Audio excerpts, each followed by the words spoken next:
అధికార పార్టీ చేసిన అవినీతి అక్రమాలతో విసిగిపోయిన ప్రజలు తిరిగి కాంగ్రెస్కే పట్టం కట్టనున్నారని సుస్థిర పాలన కాంగ్రెస్తోనే సాధ్యమని అంటున్నారు రామగుండం కాంగ్రెస్ పార్టీ అభ్యర్థి రాజ్ ఠాకూర్ మక్కాన్ సింగ్. ప్రజలకు మంచి పాలన చేయాలని కాంగ్రెస్ పార్టీ తెలంగాణ ఇస్తే ప్రస్తుత సీఎం కేసీఆర్ నియంతలా వ్యవహరిస్తున్నారంటున్న మక్కాన్ సింగ్ తో మా కరీంనగర్ ప్రతినిధి Phaniraj face to face. Telangana రాష్ట్ర వ్యాప్తంగా కాంగ్రెస్ అభ్యర్థుల ప్రచార జోష్ కొనసాగుతోంది. ప్రస్తుతం మనం రామగుండం పారిశ్రామిక ప్రాంతంలో ఉన్నాం. ఇక్కడ కాంగ్రెస్ అభ్యర్థి మక్కాన్ సింగ్ గారు మనతో పాటు ఉన్నారు. మక్కాన్ సింగ్ గారు, ప్రచార పర్వం ఎలా కొనసాగుతోంది? గతంలో కూడా మీరు పోటీ చేశారు, అప్పటికిప్పటికీ చాలా తేడా ఉంది. సో ఇప్పుడున్న పరిస్థితుల్లో ఎటువంటి రెస్పాన్స్ వస్తుంది? బ్రహ్మాండంగా మార్పు కోరుకుంటున్నారు ప్రజలు. బ్రహ్మాండంగా రిసీవ్ చూడు, ఇక్కడ అక్క చెల్లెలు అందరూ కూడా ఇంత ప్రేమగా ఆదరిస్తున్నారు, ఆశీర్వదిస్తున్నారు. మీకు స్వయంగా చూస్తూ ఉన్నారు. ఇక్కడ ఈ యొక్క గడిల పాలన, దొరల పాలన, ఈ దోపిడీని మా ప్రాంతం ఇవాళ తెలంగాణ గురించి ఉద్యమించినటువంటి ప్రాంతం, ప్రత్యేకమైనటువంటి ఒక ఉద్యమాల ప్రేమ, ఒక వ్యక్తిత్వం ఉన్న ప్రాంతం. ఇక్కడ సింగరేణికి సంబంధించిన CSR funds, DMFT fund, subplan, SC subplan funds తప్ప ఈ ట్యాక్స్లో తప్ప ఇదివరకు ఒక రూపాయి ఇవ్వలే. మాటలకు కేసీఆర్ సహజ రీతిలో వందల వేల కోట్లు మాట్లాడినట్టు ప్రతిసారి రావడం, పేపర్ పంపించడం తప్ప పైసా రాలేదు. దానికి ఇలా ప్రజలకు అందరూ మా దగ్గర బాగా అవేర్నెస్, బాగా అవగాహన ఉన్నది.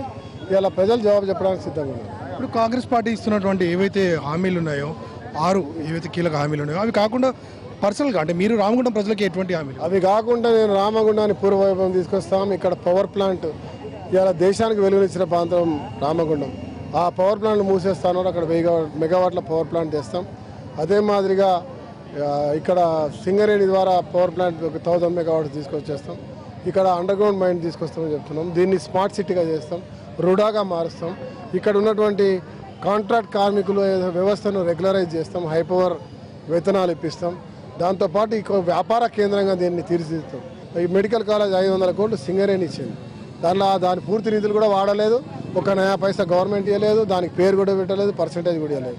ఖచ్చితంగా ఆ నిధులు వసూలు చేస్తాం. ఆ నిధులని డైవర్ట్ చేసి ఈ మెడికల్ కాలేజ్తో పాటు డెంటల్ అండ్ నర్సింగ్ కాలేజ్ ఏర్పాటు చేస్తాం.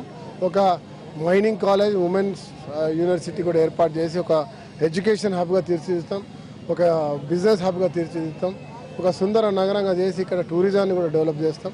అంతర్జాతీయ స్టాండర్డ్ ఉన్నటువంటి మైనింగ్ టూరిజంతో పాటు మా దగ్గర అడవులు, కొన్ని గోదావరి తీర ప్రాంతాలు ఉన్నటువంటి ఉన్నాయి, దాన్ని టూరిజంగా కూడా చేస్తాం.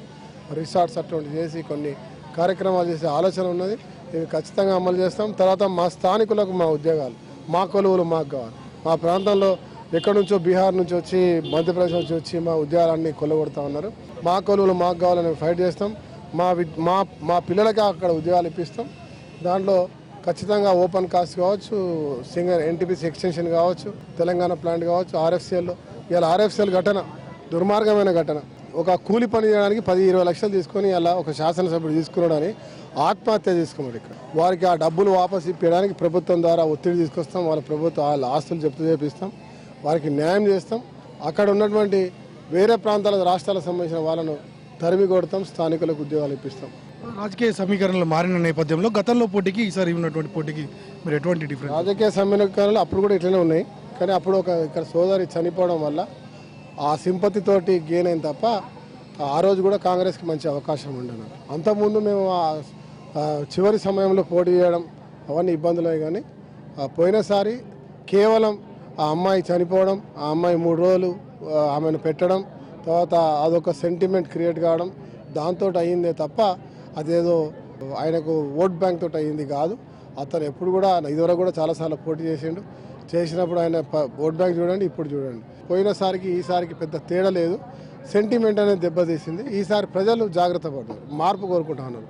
ఒకసారి పాపం అంటే మాకు శాపం కలిగింది, ఇదంతా దోపిడీ జరుగుతుంది, మా పిల్లల ప్రాణాలు పోతా ఉన్నాయి, మా ఊరు బాగుపడలేదు, ఒక నిధి రాలేదు, ఒక ఇది రాలేదు, ఏదైనా ప్రశ్నిస్తే ఒత్తిడి, పోలీసుల ఒత్తిడి, అధికారుల ఒత్తిడి, లేకుండా భయభ్రాంతులకు గురి చేయడం, వార్నింగ్లు ఇవ్వడం, వీటన్నిటిని కూడా గమనిస్తారు. మా వాళ్ళు మాట్లాడారు, ఎదురుగా రెచ్చిపోరు, సమయం కొరకు చూస్తారు. ఆ సమయం రేపు 30 తారీఖు నాడు కనబడుతుంది. ఇది మొత్తానికి రామగుండం ఈ పారిశ్రామిక ప్రాంతంలో ఖచ్చితంగా తాను గెలుపు సాధించనున్నానని, మరోవైపు గతంలో కంటే కూడా ఖచ్చితంగా తమకు ఈసారి విజయావకాశాలు ఎక్కువ ఉన్నాయని మక్కాన్ సింగ్ అంటున్నారు. కెమెరామెన్ రాజేందర్తో ఫణిరాజ్, ఫర్ రాజ్ న్యూస్, రామగుండం, కరీంనగర్.